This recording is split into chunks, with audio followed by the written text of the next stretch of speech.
আগামী রাজনৈতিক দলে জাতীয় নাগরিক কমিটির প্রত্যেকটি নেতা কর্মীর যে অভূতপূর্ব ত্যাগ তিতিক্ষা রয়েছে আমরা যথেষ্টভাবে মূল্যায়িত করতে সক্ষম হবে ইনশাআল্লাহ।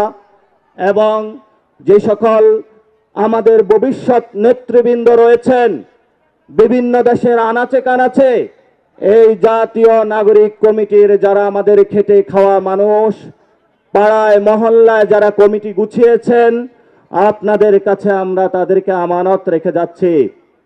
এই মানুষগুলো বাংলাদেশের একটি ঐতিহাসিক পাটাতন সৃষ্টি করেছেন। আপনারা এই মানুষগুলোকে দেখে রাখবেন। এই মানুষগুলো একটি শূন্য থেকে জীবনের পরিশ্রম দিয়ে আজকের এই পর্যন্ত এসেছে। সাথে সাথে ছাত্রদের যে নেতৃত্বে যে দলটি আসবে, ছাত্র ভাইদের উপরে কর্তব্য রয়েছে। যারা আপনাদেরকে সাপোর্টে এসে দাঁড়িয়েছে জাতীয় নাগরিক কমিটির নেতৃবৃন্দ এবং কর্মীবৃন্দ, আপনারা তাদের সেই ত্যাগ তিতিক্ষার মূল্যায়নের জায়গায় থাকবেন।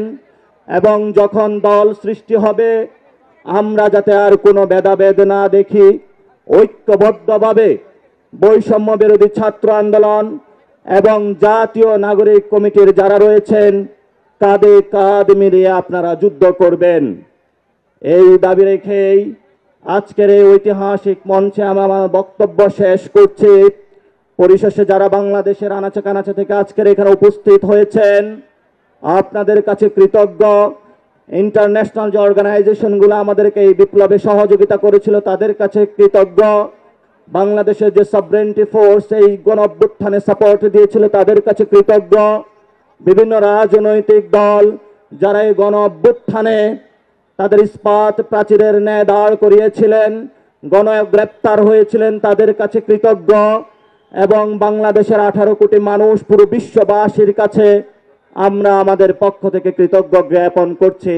এবং আমরা আমাদের সামনের লড়াইয়ে আপনাদের অবদান ইনশাআল্লাহ স্বীকার করব।